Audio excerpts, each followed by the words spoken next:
if it's exclusionary of some people in the public, that that's an appropriate thing to be doing. It's the first night of Rosh Hashanah, the board is here. So there are some people. That's in Passover. I'm sorry, Passover. Okay. Some people in the community that cannot be here. It's their equivalent of this meeting being on Christmas Day. And they feel excluded in the process and ask that the final vote not be taken tonight if indeed it is of any significance at all. And that's why I'm here, because I am also a member of the community. Where do you live, sir? Where do you live? 1019 Amsterdam. Thanks. And I'm on the Virginia-Highland side of it. You're on the good side. Yeah. You don't want to be on that other side. No, You picked the right side. I don't know if you did it consciously or not, but you made a good choice. that's where the for sale sign was.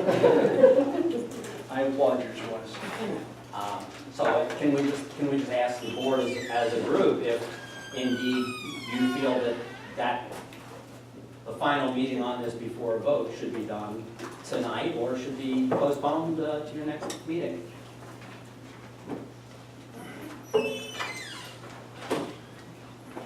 Does anybody want to respond? This meeting hasn't convened, but we can still have this discussion. I do want to move it along. Anybody got any comments? Anybody in the audience got any comments? Well, I have a few comments. This has been a 7-month-long process.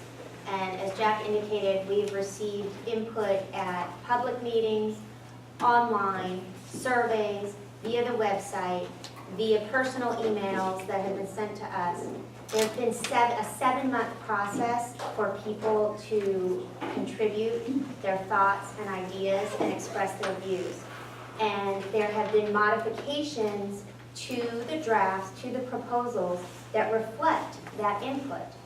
And tonight's meeting is being videotaped. It will be posted on the website. Everyone will have access to it and will be able to view the video, and people can continue to send us emails and send us comments. So this is a vote by the board. We have a majority of the board here, and people have been provided 7 months to give their input into this process.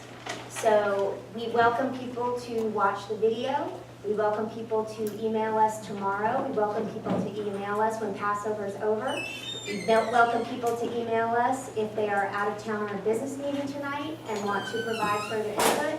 We will welcome all of that. But we have a quorum for the board, and the board has indicated that it's going to vote on the plan. So there's nothing about having the meeting tonight that disenfranchises anyone in the Virginia-Highland neighborhood. There's been 7 months to provide input. So that's my view, and you can hear the view of others when we take a vote. In fact, why don't we go ahead? We do have a quorum, and I would like the first item on our agenda. I'm going to call it to order at 6:46. 56. It's 6:59, and we have no police officers with us tonight, and I think I can move down to city government officials. All right. I'm going to run this side. I'm Alex Wine, Atlanta City Council District 6. It's a pleasure to be here tonight. Just a couple of really quick things. Number one is the city of Atlanta right now is undergoing an exercise where we're trying to identify how we might increase efficiency and eliminate waste in the way we operate. I'll be honest with you, the end game or the end goal is we're trying to free up about $15 million from our annual budget so that we can maximize the opportunity that we have with the an infrastructure bond next year. That's the way we'll be able to afford about a $250 million bond to take care of our streets, our sidewalks, our roads, our bridges, all the things that we've been neglecting over the last 5 or 6 years because of the city just hasn't had the money. It is an open process, and we're actually thinking that the best ideas may come from citizens. There is an email address, it's pretty easy to remember, it's efficiency.commission@atlantagA.gov. No idea is too small, no idea is too big. There are a lot of ideas that have already come in from people who've moved here from other cities, things that they've seen done there that we don't do here. And then the way I'm also looking at it is that whereas we might be looking for $15 million right off the bat here, this should be an ongoing process. So if there are ideas that we don't get to this year, then let's keep them in the hopper for 6 months from now, a year from now, 2 years from now, because at the end of the day, our job, and the reason why y'all sent me down there in 2009 and again last year, is to make sure government's working best for you and maximizing your tax dollars. Other thing too is that we're about to start at the end of this month into May our annual budgeting process. There'll be open hearings available, but the plan right now is, even though the current budget draft shows about a $15 million deficit from revenues and expenses just because of annual increases in things like healthcare and all that, we should be able to close that pretty quickly by being just looking at everything very, very closely. And again, we are in a position that we do not plan, or there's really no support for an increase in property taxes. Again, we just don't need it to be able to do the work that we need to do.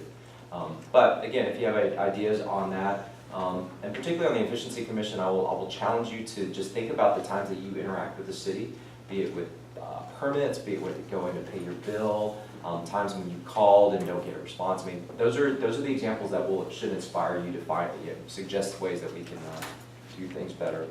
Finally, something kind of fun, was something I've been threatening to do for a year, and I think we're actually going to try and do it at the end of, or towards the fall this year, is to do a district-wide fundraiser. Just pull everybody together in the district to do something and raise some money for some good causes this year. I want to do something for the 2 fire stations. I know it's something that's near and dear to Virginia-Highland's heart because, I bless their heart, selling t-shirts and getting a couple of bucks here and there isn't really going to get them to where they need to be. So I think if we all came together and did something for 19 and for 29, which is the fire station up there at Piedmont Heights, we might be able to do something for them and get them a lot further on their way. So if you're interested, please let me know. We can use all the help we can get in terms of organizing and getting some ideas as to how we might approach that. But I think it might be fun for us to do. At this point, I'm happy to take any questions or things that you want me to take back down to City Hall and find out more about. They're ready. They're ready to get to the master plan. Would you repeat the email address for Sure. the efficiency? It's efficiency.commission@atlantagae.gov. And they're doing nice. I've been sending notes down there, and they keep sending polite responses, that they've actually read them, like thanking me for the notes. So I recommend doing it. What they're doing now is as soon as they get them, there's a team that starts trying to put evaluation on it, so that when the commission gets together, we'll have kind of a cafeteria-style list that we might be able to work through. So that's all you're going to get. Yeah, and this is in no way to lessen the value that these people have done, volunteer basis, whatever. But does the city have a position on whether or not this master plan should be voted on by the community, or just taken as a compilation of the board's view of the community meeting and a vote by the board, as opposed to a vote by the community? The city doesn't have an official requirement in terms of adoptions. I mean, we look at the community, each community has its own different process. Some communities do it through the board, the Civic Association, others just do it as a collective community. So it's been done every single way. And I'll tell you this, I mean, we've been fielding a lot of phone calls and emails from concerned folks. You have to remember, a master plan is not, once it gets passed, is not set in stone. It doesn't mean that all the changes that it proposes in it happen immediately. There's still a very public process. If there's a zoning change that's been recommended, there's a public process where the applicant has to submit an application. It goes back through the neighborhoods, the MPU, through the zoning review board, the board of zoning adjustments, back through us. So just know that this really just is a statement of intent from the community, but it doesn't enact the changes and the recommendations. So it doesn't bypass that system. But to answer your question, it's been done every which way that you can imagine in terms of who votes on it, who presents it, who decides on behalf of the community. So I'll hand it back. I just want to say that with the advent of spring and all this beautiful greenery, there are lots of signage on the roads that are being covered up. And I don't know who's responsible for the road on the little teeny strip of green between the sidewalk and the street. Is that the city? No, it's the property owner's responsibility, the right-of-way. That's what we call it. So It depends, but if it's public property, you just have to. So if there is a tree or a bush that is covering up a pedestrian crossing sign or a speed sign, then anyone is able to cut it. We don't have to call the city. It depends on specifically where it is and whose property it's on. So the best thing to do, honestly, is just to, if you've got a specific location in mind, to email that to me, Okay. and then we can research it and figure out All how right, best to okay, great. address that. Thank you. Yeah. I was just going to add to what you said about the voting procedure. Every person who lives in NPUF can vote, and this master plan will go to NPUF, so you have a chance to vote there. And that will be coming up next Monday. Well, if it's ready to go there next Monday, it will come up at some point. We'll talk about it at MPU. We'll be happy to advertise exactly when that date is and how to penetrate the inner sanctum of Hillside. That you can do that. Any other? I want to just comment on the first question. Normally, my understanding is, and we've been told, is that it's in the strip between the city and the south, that if the city owns it, Parks Department's in charge of that strip, not building. Be careful about your pruning. That doesn't mean that people don't. Stephanie, would you like to comment on that? I'm sorry, I didn't hear you. The question was whose legal responsibility are trees in the planting strip between the sidewalk and the Oh, in the street? right of way? It's the Parks Department. So, but I believe Alex it's been done every which way that I'm aware of, and it is better to. The best thing is just to set it and then we'll follow up. Right, I think that's good. All right, sir, thank you very much. Thanks. Do you have any other elected officials here, or any other guests that want to be recognized by virtue of their office? All right, let's move on to the first item on which is the master plan. Aaron Fortin, Jennifer Keenan, and Jess Winder. Aaron, do you want to begin? Sure. Since last month's meeting, we posted an updated draft of the plan. So there was a first draft, which was March 10th, and then we had a second draft of the plan where we made revisions based on feedback that we've gotten. And that was posted April 4th. And so since the April 4th draft, as of this afternoon, we've had 12 comments on the website, all really the sort of feel-good, supportive, warm and fuzzy comments, people wanting to see it get adopted. So that's been on the April 4th draft. And so tonight, if you move forward, I would say that there are a few things I'll just highlight very quickly, but if there's anything else that the board would like to see changed or revised as part of it, that you can just vote on that tonight and note that change, and we would have that changed in the draft. Some of the things that I'll throw out there that I know need to be changed. There was a recommendation, a mobility recommendation that was mislabeled. It was 2.34, and the 2.34 recommendation was for Virginia Avenue bike lanes. But it was actually called,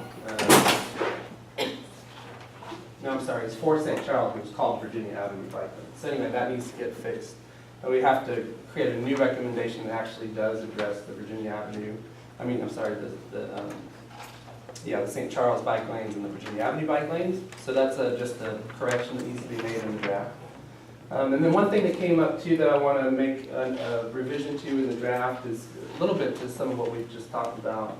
There was a comment about, we recommended a roundabout at St. Charles and Barnett. And there was a comment that we got about, it looks kind of big and it takes up too many parking spaces. And I want to add a note to the plan that says that some of these things, if it's a picture that we have in the draft, a photo or a conceptual rendering, that doesn't represent the exact detail of what that will look like when it gets implemented. And I want to just add that note because I think there's several concepts in the plan, whether it's a photo of another city in a bike lane or a rendering of, and we drew a green circle in the middle of the intersection. But those things all still have to take another step with the city. But the master plan is really a collection of concepts. And the concepts need to be sound, But really, once it ends up in the master plan, it still goes through another phase of iteration where it has to be refined and it has to, you know, you have to roll up the sleeves with the engineers and the public works and with the neighbors and really hash out the details of that. A good example of that is the Virginia-Highland triangle. In the '99 master plan for North Highland, that concept emerged of taking that slip lane and doing something more with it. And so it was in the plan, in your North Highland plan. But then it took several years of actually taking that concept and refining it and making it something that could be built. And it changed as it went through that process. So I want to just add that detail so that people are clear when they look at a photo or they look at a rendering that, you know, this is not exactly what would get built. It's a contract. So those are the changes that I would recommend that we make to the master plan draft. And with that, just quickly, I'll just allude to schedule. The schedule that we would be on at this point, because it's a master plan that would be adopted into the city's comprehensive plan, it has to go to a public hearing, which is part of the city council community development committee. And so that public hearing only happens quarterly throughout the year. And so all master plans, before they get approved by the city, have to go to a public hearing. And so that public hearing is June 9th. So that kind of becomes, in this part of the calendar, that becomes the point you're heading towards. So what would happen is, after tonight, this would go to the MPU for their recommendation, for their support. And then June 9th would be the community development public hearing. June 10th would be the community development committee meeting. And then June 16th would be the city council meeting where it could be voted on to be finally approved. Thank you, Aaron.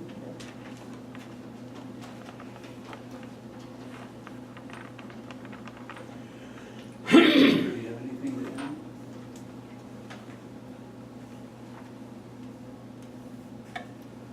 Well, Sorry. we had a discussion at the beginning of the meeting, but not everyone was here. There was a question about, having the vote tonight and whether that is appropriate, especially in light of the fact that today's the first day of Passover. So that was the general question that was raised, and I'll just repeat my answer since so many of you weren't here before, and then I welcome the rest of the board members to comment. My response to that question was that the master plan process has been a 7-month process, and there has been a 7-month-long period where people have been able to submit their thoughts and comments and feedback in a whole host of ways. There was an online survey, there was an interactive map where people could pinpoint specific areas within the community and specific things that they wanted to comment on. We had a series of public meetings. We had an all-day design charrette where Aaron spent all day at the Virginia-Highland Church across the street from Inman Middle School. Aaron and various members of his team to get feedback, get thoughts, get information. We had a series of concepts that evolved throughout this process. We had a draft, we had a second draft, and tonight is the board vote on the culmination of that process. Also, as you all can see, we're being videotaped. So for people who aren't able to attend this meeting tonight, they will have an opportunity to view the video, hear what Aaron has said, see our vote, and to continue to submit emails. So there's been some questions about this voting process, but I can assure you, and I hope everyone appreciates, that we have bent over backwards to get public input and to be inclusive. And I know I personally have written 10 articles in The Voice, and we've sent out communications through street captains. Jess has written probably 15 articles in The Voice, and then John Becker another 10. We've made a huge effort to get the word out and get public input. And tonight is the board's opportunity to vote on that master plan. So that's how I address that initial comment for any of you who had that question. I'm sorry, I can't remember. Aaron. Aaron. I'm sorry, would you identify, just if Sure, everybody. my name's Robin Ragland, I live on Elmwood Of Drive. course, yes, go right ahead. And so Aaron had outlined a few changes that he still needed to make into the plan. And there's been a kind of emphasis on people are still encouraged to write and send in comments, if they have them. So between the draft I guess, after you make your changes and after the board, let's just say it's approved, and then it goes to MPF, is there a different draft that will go to MPF, or it will be basically the draft that's there now, plus a few changes? Right, it'd be the same, and as with anything that ends up leaving here, it still goes to the planning department, then it goes, obviously, city council, so you can never say that. No, my question is, that people might be interested in what happens to other comments that come in between now and now. Oh, right. So, we're encouraging, it's been encouraged to write them, well, what happens to those? Right. Well, it's interesting, when a master plan is approved, it still really keeps right on going. And so Candler Park's a good example, since we've been talking about it. They finished their master plan and immediately continued to meet and to talk, because as I said, there's many, many details in here that it's all still a lot of work and a lot of conversation that needs to happen to make these things happen. So what I would encourage any neighborhood I work with to do is to continue the conversation. And you have to sort of determine the things you're going to focus on, say in the next 12 months or 24 months. But there are things in this that you don't stop the conversation just because it got approved. You got to keep talking. You got to figure out, okay, now how are we really going to do that? And that's going to be more meetings, more getting together, communicating, emailing, compiling the consensus of what people want. That's all going to continue to happen. So maybe my question is to the board then, who owns maintenance of the plan? And, if it's, as I hear kind of Aaron described it, as an ongoing living type of plan, not a point-in-time plan. That might make some folks feel more comfortable, is that if there was, people knew the vehicle and the process for it to be an ongoing living plan.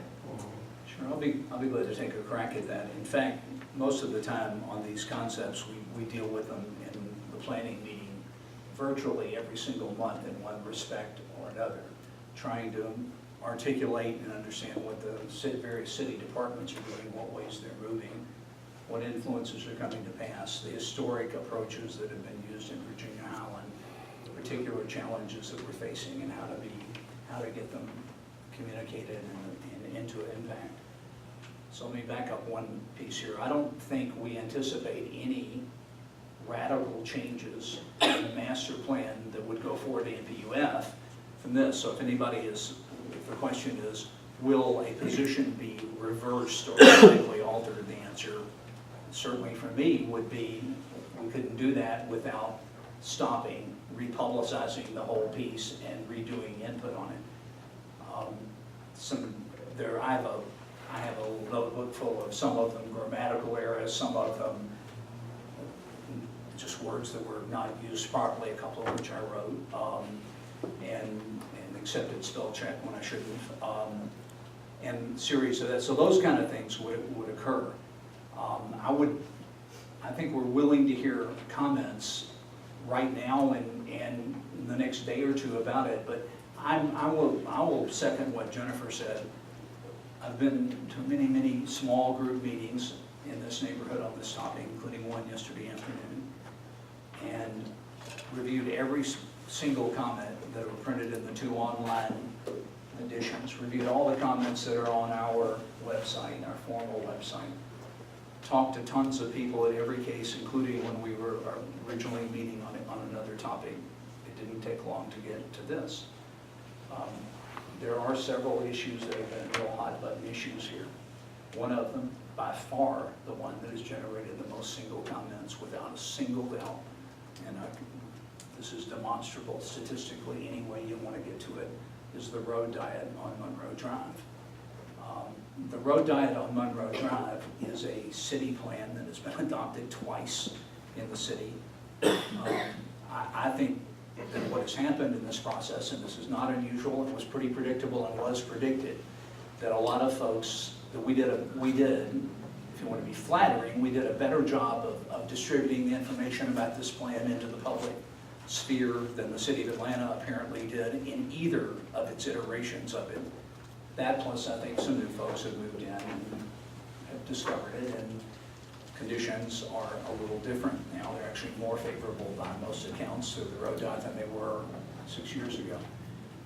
But I want to talk just for a minute about city policy. City policy, existing city laws are the beginning of planning. They're not the end of planning, but they are the beginning. When we begin with all the existing policies. That's why they were listed so prominently in the early versions of this plan. It wasn't just an exercise to show that Aaron did a good job on his report, although he did. It was a chance to see what is in place right now that is operative, at least in the thinking of the planning department, and what has the force of law. So we specifically said from day one, we were never going to recommend or proceed on the assumption that we would somehow nullify or reverse a city of Atlanta law. It's not that it can't be done. It certainly can be done. Mr. Watt is right here, and he's got one of the votes that it would take to do it, depending on whether the mayor agreed or not. But that's the way it's changed. Many of us went to those hearings when they were held, and many of us didn't. In any case, when we wrote this past week that the plan was, to paraphrase what Aaron and Alex said, it is the beginning point. And now to get to your spot, how do we implement it? How do you influence in the future?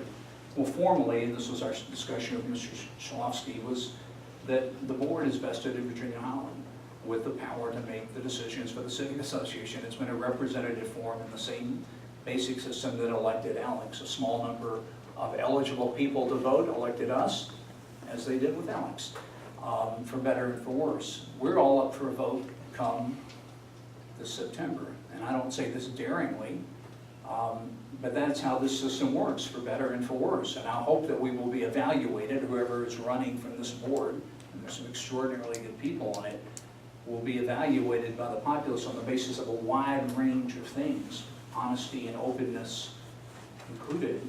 But that is how you do it, and particularly you get involved in the planning committee, which is where the rubber meets the road when it comes to policy, city policies in Virginia-Highland. It's also why it's the largest committee in Virginia-Highland and the most active, other than Summerfest and event-based ones, which have, as you know, a very intense but short lifespan.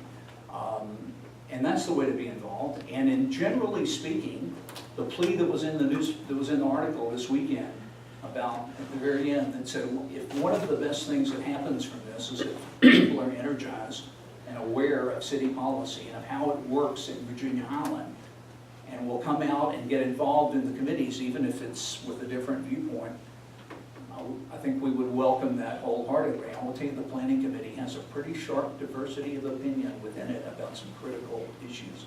We think it is better off for it. So folks are welcome to get involved. I would welcome it at any point. You're welcome to talk to us now. You're welcome to talk to us in the next few days. But unless there's, and I also know there's a separate issue that Mr. Schlofsky raised about why don't we have a community vote on this. I'm opposed to it, and you can keep that in mind when you come to our meeting in September.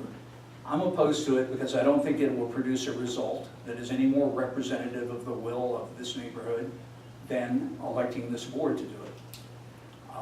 I'm opposed to it because we had no mechanism in place, and it's very difficult to create one that will in any way be fair or get a wider ability of people to chip in. I'm opposed because it's not possible to vote on this plan piece by piece. Alex can tell you why in some length, Aaron can in some length. Peggy made the comparison to a tax code. You can't touch one piece without having impacts on the other. It's an up or down vote. And I'm opposed to it because this board has accepted that responsibility and spent a huge amount of time listening and talking to people, and I'm still willing to do it. And I would think this plan changed a lot in a number of pieces. It changed a great deal. Some were done easily and simply, and others were done after persuasion, but no city policy will be changed. We don't we don't pass laws, and we're not gonna overturn laws with a master plan. The debate will continue. There will be opportunities to try to influence the traffic and transportation. Anyway, I hope that was responsive, Robin. I mean, we need input. We need people to work. We don't need, it's fine to come to a meeting. It's even better to slog on up to the planning committee. Every single meeting's on the website. It's the Wednesday night before this meeting, and look at variances and look at the other policy issues, some of which we haven't even, we have a couple of very hot ones in front of us right now that we'll have. And lastly, let me make this one other point. I suggested to Mr. Lofsky, and I believe this is not, we all think this plan has value. It's not the most significant or far-reaching thing this neighborhood has ever voted on, not even close. The neighborhood commercial, which limited the height of buildings along there, was far more significant. Took 2 years, but it was far more significant. It seemed dead in the water. Mr. Fortner was a key piece of it. The decision to purchase the park at St. Charles was, in my view, an incredibly momentous decision that was attended, served by 7 board members and 2 people in the audience, and I was one of them, because it pinned this organization into a corner of raising $100,000 a year to meet a financial obligation with a great reward. But I think the fight against the highway was 10 times more significant than this, and some of the school battles that we fought have been more significant than this. And I say that thinking this has a real tool. One of the reasons we did it was that Alex said it would really help him fight for this district's share of the money if there were pieces passed. So with that, is there another question from the audience? Sir. Yeah, David Corbett, I live over on North Island Avenue. Just a couple of points. I mean, I certainly agree with some of the things you said, Jack. I mean, electing any group, in whether it's the city council, the board here for the civic association, there are certain decisions that you are going to make or the city council is going to make that are not put up for a vote just for the sheer fact that you're elected. I think there are other things of a certain magnitude that do get put up for a vote, something like the T-SPLOST, which was put up for a vote and defeated even though it was supported by a number of people. I think there are certain things that does happen for. Aaron, you mentioned the Candler Park master plan. One of the things that, in doing some of the research based on the available information out there and reaching out to people over in Candler Park, I know that Market and Maine was engaged to help with that master plan, and talking to the vice president who was involved in doing that of the Candler Park board, it was something that they actually put out there for a vote of their community, and they gave 30 days notice. And certainly it's their prerogative to do that. That's a different organization than ours, and I recognize that, but it is something very much the same type of process where it was handled differently, even with your organization being involved. So I think they're recognizing that there are different ways that things can be done. It doesn't necessarily make one more right or wrong than the other. But based on the community and the input that you get from people, obviously there's been a lot of time and effort put in by the board, by the steering committee, and I think that needs to be recognized and applauded. At the same time, I think if you do pay attention to the social media boards, the 2 primary ones in this neighborhood, I think there are certain things, to your point, Jack, the Monroe Road diet, that have raised a lot of discussion, and I think that's a good thing. I think, I think there's a tremendous number of things in the plan that people would agree on, should be done, and should move forward without a tremendous amount of discussion. There's nothing that we're going to do that's going to overturn city policy. But I think, as has been stated in the plan multiple times, and I think, Aaron, in some of the presentations that you've made, this plan is being put forth as something that the neighborhood is asking of the city to do as representative of what the entire neighborhood wants. And I think there are certain recommendations in this plan where there isn't a clear majority of people that want certain things. And so to that end, and based on some of those discussions, I went around and I collected signatures on a petition. And I've got a petition with over 50 signatures here to call for a special association meeting for the purposes of voting on the recommendations in the master plan. So at the appropriate time, I'll be happy to share this with you. You can bring it right up right now. I'll be glad to accept it right now on behalf of the board. And it's basically, it asks for 2 things. It asks for the special association meeting for the purpose of voting on the recommendations in the plan. And any recommendation in the plan that doesn't get a simple majority would be something that would be dropped because it wouldn't be recognized by the majority of the neighborhood as being something that we want in the plan as a community. Certainly respect the position of the board and the time and the effort that's been put in, but just in the amount of time that it's taken to get that together, I mean, I've got 53 or 54 people that have signed that. I've got at least half that many, if not more, that have said that they wanted to sign it. I think there's definitely in this community as many or more people that have had input, you know, looking at the comments in the plan, the support of the plan. People want to be able to vote on it. And I think for something that's important, that's going to impact the neighborhood, and there's certainly challenges with the way that you would do it. I think there should be discussion about how you do it. But I think there's definitely enough support in the neighborhood for having us vote on the plan, and that's why I spent the time and effort in putting this petition together. Thank you, David. Anybody else have a comment? I do. Yeah. I'm Bonnie McCarthy, I live at Park Drive and Monroe Drive, Yes, and ma'am. moved to the community a few years ago. I just want to say that even as a new person in the neighborhood, I found the efforts of the board to give me information about the community to be sufficient such that I could participate. I went to the forums. I've learned a lot of what was here. I learned some back history of Atlanta.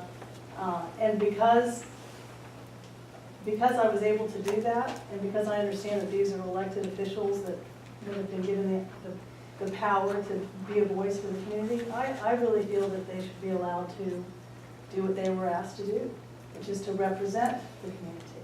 I noticed that there were no children here. I don't see, I mean, a lot of people, I've got dyed red, you know, gray hair. I mean, we're here because we have the ability to be here. I see people at my intersection with children whose children are almost hit over and over again. I see cars speeding down the road. To me, the greatest concern this community should have is the safety, the simple safety of its community members. And unless something changes, I'm absolutely positive someone's going to die at the intersection of Park and Monroe. It's not possible that it doesn't. And many times it's me who are almost not able to take a turn. So I do appreciate the fact that there are lots of people who now would like to be involved. But these people are paid professionals who've been involved and who are taking information from all over the world, over this country. These are paid professionals who are saying that if we do change this, that the community will be better. Will the community be different? Absolutely. Is that going to be uncomfortable for a while? Absolutely. Will it be safer? In the end, absolutely. Because along with what this terrible word of road diet is, are major changes of other roads. Everybody's going to drive much more smoothly down the community.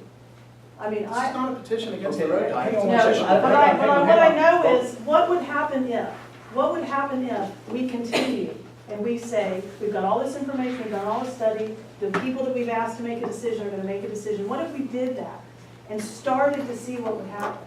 Because what I've noticed since I've been here is the changes, albeit uncomfortable at first, have made this neighborhood really cool. When I tell people I live in Virginia-Highland, they think I'm lucky. Okay, Bonnie, I'm going to ask you to just wrap it up. I appreciate it very much, but we're going to have to limit, because I do want to hear Thank you. from David. I understand your response. I have some response to you. We're just going to let, I'd rather hear from other folks. Anyone else would like to make a comment in the audience? Well, were you saying that? I'm sorry, please go ahead. I'm Coralie Kite, I live at Forum Circle in Park Drive. Were you saying that you wanted people to vote on pieces of the plan or the plan in its entirety? With recommendations in the plan. So pieces of Yes. the plan? And certainly it would be, I mean, Jack and I actually had a conversation and talked about it, but the petition itself calls for voting on the recommendations within the plan, not the plan itself. Okay, thank you. Sir. Rob Schuler, live at Greenwood at Ponce Place. So, I mean, the concept that we're going to somehow be able to look at how many individual recommendations are there, Aaron? Probably. There were 94 in the last draft of the plan in total, and I know it changed slightly. Hang on a second. So you want, I mean, so we're proposing a community vote on 100 plus individual recommendations, and then based on each of those, you know, we would keep them in or out. So then the next question, I guess, is who's an eligible voter? So is it homeowners? Is it residents? What do we do about business owners? Actually, let me. You know, I mean, it complicates itself dramatically. It really does, but let's go ahead and keep on the comments. Right, but I mean, I oppose you know, we have a plan. I mean, we've elected these people to do this. and I oppose this Well, motion. just point of order, the No, bylaws hang- of the VHCA Hang allow. on, David, actually, I want to keep going. We're going to talk about the bylaws in a minute. We absolutely are. Any other comments? I just have a question, this is Robin Ragland again. So I know the Monroe diet is a hot topic on there. And so was there any other alternatives even discussed on that? Or no, it wasn't even discussed because we weren't going against what the city did? By the way, I live 3 houses away from Monroe diet and I've almost died myself. So I'm kind of like eager myself for something to happen on that road. I just was curious whether or not. I think please correct me if I'm wrong, I believe we began in every phase of the process with the existing city policy. We didn't begin with what we wished it would be. The starting point in every phase of it was what are existing, so please elaborate. Well, no, that's correct, and, you know, I wasn't a part of the previous 2 planning efforts that this was endorsed by. But as a planner, I just sort of asked the question, I wonder what the options are, Right. and I don't think there's a lot of them. I don't, yeah. Yeah, and that's the unfortunate situation, Right. and I think it's what leads you down this road of thinking, given the capacity of the road now and the traffic it carries, and given that other similar roadway types have done this conversion at those traffic rates, and it reduces traffic, it reduces, not traffic, it reduces speeds, it reduces accidents and fatalities. I think that's what led to that analysis and that conclusion before. But no, we didn't dive deeper into what else could you do. And part of the reason was, and I don't want to reiterate what many people here have heard, is that we were very interested in improving the quality of life on Monroe Drive for a variety of reasons. One, because the kind of volumes of traffic and the threatened additional development along that road poses the very real possibility that what will be there in 5 to 10 years will not be 4 lanes regardless. It will either go back to 3, and if that works and is sustainable, become a better, more viable neighborhood street, or it has real potential to become more viable for intensive development, which is in no way abstract. It's already been broached twice to this neighborhood, and which all the planners, and not just Aaron, feel if it begins to happen on the west side of Monroe, it's got a great chance to go down the entire residential west side of Monroe with dire consequences. So that is a planning aphorism we've assumed. Sir, you had your hand up, and I want to give you a chance. Thanks, appreciate it. Jeff Boober, I live on Linear Boulevard. First, let me thank you guys for your service and your time. I really appreciate all the work you guys have done put into it. I've been to a couple of meetings and made some comments on the website. And I think my greatest concern, along with those of many of my neighbors on Linear Boulevard, is that the community has not really had a chance to vote on this. I will agree with the gentleman here, and I will sign the petition. I think that the fact that there are 94, seriously, 94 recommendations that my neighbors on my street are expected to digest in 7 months, which is an extremely short period of time, and vote at a single meeting for 94 recommendations to a neighborhood. I just think that's incomprehensible. I would like to see, from my perspective, if there's an impact on my home and my street, I'd like to be able to vote on something that impacts my street. I have noticed that, and I'm a biker, my family's a biker, but I will tell you, I have noticed that I am spending more time in traffic getting to and from work as a result of changes on Ponce de Leon Avenue, and I am very, very concerned about the negative quality of life impact of diets. But probably the bigger issue is that I'd like to hear from the people that live on the streets where some of the 94 recommendations are taking place, that there is an opportunity for the community to vote. I understand you guys are an elected body. I appreciate that. And there are decisions that it makes sense for you to do. But the magnitude of I couldn't stand up and repeat the 94 recommendations. I don't think I could repeat 30 of them. And if I can't even repeat 30 of them, I find it very difficult that 9 people have absolutely, and plus the community, can master this process. And for me, just to wind up, I would urge you to consider a process by which people in the community do have a possibility to spend some time. I would spend the time with my neighbors to go over the impact on our street, because a lot of them are not aware of that. So Thank you, sir. Yes, ma'am. Michelle Corbett, 933 North Highland. I realize this is a big ask. I realize there's a lot to it. I've been in your shoes. I've sat on the board for 5 years, the community board. I know the work you put in, and I appreciate it. I will say that I agree, and that's the reason my husband and I have gotten behind this. There are so many recommendations. There are some fantastic recommendations. I myself have, been at risk on crossing Monroe. I don't think there's a person in here that hasn't. This isn't stipulating any one thing. This is saying we as a community should have a right to look at these in detail. Yes, I know that there's been a lot of communication. I've been there, I've done that, I've read them. But let's just say, let's look at the community who has been successful at putting a community vote out. Candler Park. They were successful in putting it out. It's different. Candler Park votes on every single thing. If you want to spend $101 in Candler Park, they have a vote. It's a long tradition, but be that as it may. But my point is, if I can please finish, that let's look into it. It doesn't matter what they're doing, let's look into it. We have a petition, that's all I'm asking. Any other comments? Sir. I'm Mike St. Louis, I'm from Druid Hills. I just want to say I'm very impressed. I came here to learn about what you all been doing because we want to do this in Druid Hills. I can probably, I read the website and stuff's posted out there. I could probably read off 30 recommendations and I don't even live here. But I'm very impressed by what this group has done. It seems very progressive and thoughtful, and I'm here because I'm going to my board meeting.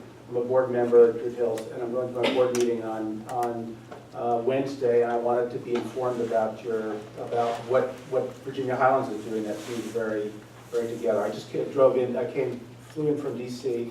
I came straight here. I wanted to be at one of these meetings, see what Virginia-Highlands is doing. That's very cool. I just want to provide some clarification on Candler Park, just having to work with them. So, and Alex said this, but the way the master plans are voted on by neighborhoods is the way they do everything. So there's typically not a separate process for a neighborhood to decide this kind of matter versus another. Now, I guess they could, but in Candler Park and all the neighborhoods who have had a master plan, however they make their decisions is how they decide master plans. So in Candler Park, they like to take a vote with everybody in the room because that's how they vote on everything. But the other thing to just clarify is that they didn't vote on all the recommendations. It was just this is the master plan, who's for it and who's not. So it wasn't an item by item kind of thing. Can I just say what I've already said to everyone here? NPUF is a totally democratic vote. So if you live in Virginia-Highland or Linridge Martin Manor or Morningside or Piedmont Heights, anyone who lives in the NPU can vote on this master plan. So it's not that you do not get a vote. Everyone can vote there. So the other neighborhoods get to vote on our plan, is that correct? Everybody, the NPU votes as a body, but it is an individual vote that comes from people who live in the neighborhood or who have a business in the neighborhood, and that does include the 4 neighborhoods. So all 4 neighborhoods would vote on any master plan brought before the NPU? Well, Yes. let me just, a little bit of clarification there too. All these votes, whenever there's these matters that come to the neighborhood, whether it's a zoning issue or whatever it is, that really what's happening is the neighborhood is voicing their support or their lack of support for an issue. All the decisions are really officially made at the city and by city council. But your city council and your city council member wants to know what everyone thinks. But sometimes, neighborhoods or MPUs get this sense that, when you're voting tonight, we're going to really deny it or approve it. It's not really that. It's you're supporting it or you're not supporting it. So that's what a neighborhood vote is. When it goes to the MPU, they're voting the same way. Are we going to support this or are we not supporting it? But it's not we're killing it or we're defeating it. It's just a support or not support. And then all of those votes go to the planning department, the city council, and then really it's the city council. So your point's a recommendation, not a vote? That's right. So that counts. I mean, that would be taken pretty well into account. Sir. Thank you. Tim Langen, I live on Rosewood Drive. Any consideration, and you guys, and I was one of the ones walking in as it was getting discussed with Alex, about the draft being published April 4th, the final draft being published April 4th, and having the board vote on it on April 14th. And then that's kind of a question for you guys. And then, or what consideration did you give to that? And then the other one is, while you're right about recommendations, there are certain things that, savvy civic associations and NPUs realize that, how their vote's going down that night is how it's gonna happen at council. In certain zoning matters or other things, there's things that are a little tougher that, that Alex has got his work cut out for to get the votes for, or what have you, to represent up or down with his community. But there are those things that carry the weight of, when the first recommendation vote at the civic association is how the wind's gonna blow all the way up to the mayor. And I gotta believe this is one of those. This thing wouldn't have been crafted in any way that was gonna violate city things. So how this vote happens today is what's gonna be the master plan of the city. That's right. For Virginia-Highland. And I just want to say from a planning perspective that for me, this is why the process is so important. This is why you have to have a process. This isn't the kind of thing that I could work on for a month and then I just release it to the world and then try to get a vote for it. Right. It's required by the city to have a process, but I believe in that. And that's why I think that's probably why the process carries so much weight. And the fact that you have many outlets, many opportunities to weigh in, and then so that you can give people a chance to ask questions and to be in on the beginning with the logic and the thinking and the changes and the input that's coming in. And so at the end, it's a reflection of the process. And I just think that's really important. I think that's probably why the city does them this way. But I think that's also why I think as a planner, you want to stay true to the process and you want to be able to reflect what the process yielded. And it's always hard at the end. It's always hard at the end when you have some of the things that there are some issues that there was a consensus around it, but then there were still others who weren't in favor of that. And it's always hard to kind of land on that. Is there any reason why you can't separate contentious stuff from stuff that everyone generally agrees to? And identify who we Hold are, on. if you don't I'm mind. sorry, I'm Dennis Newcomb, And what's your address in Virginia? 1065 Rosedale. Right. Yeah, there are some things that have to be in the master plan required by the city. Want us to address land use and historic and urban design and transportation. That's why, but some things did evolve and didn't make it. There was a recommendation early on, actually, I don't know if it was in the first draft, but we thought about this idea of bike lanes up and down North Highland, and that just didn't work. Didn't work for the businesses. It actually, even Public Works pushed back on that, and so that didn't go anywhere. And so what we try to do is land at the end with the things that we feel like reflect what we've been hearing through the process. So. I would say that the majority of what I've seen and read. Hang on, sir. Has anybody else got a comment here at all? I'm just trying to give everybody a chance to speak before we. Anyone else want to say anything? Sir. Generally, what I've seen and heard has been mostly the diet for Monroe Drive, which I think sounds like a half-baked idea. Someone published yesterday something about it, and I know a little about this. I can't say that this is fact, but it struck me that based on the information that was presented yesterday, the day before, none of the intersections made the test of a good diet program. Now, you'd have to go back and look at the Virginia-Highland, open door, north door, next door. Comment about that, and I looked at it, and I quite frankly don't have the experience or the ability to say, gee, that's a good idea or not a good idea. I just recognize that as an organization, we have consistently over the years promoted consensus. But promoted consensus on those things we can have consensus, and we don't, that delves into political thing. But as a body, I don't think this group represents the neighborhood, quite frankly. And that is a big issue when you start changing the traffic patterns. It affects property values far beyond whatever value bike lane. Yeah. Thank you, Frazier. Can I just add real quick on that, in the previous plans that were done, in the Beltline Sub-Area 6 plan, they had done a full traffic modeling, which is another way of saying they use these computer systems and they map out what is this change going to do to all the feeder streets and the traffic that's on those streets.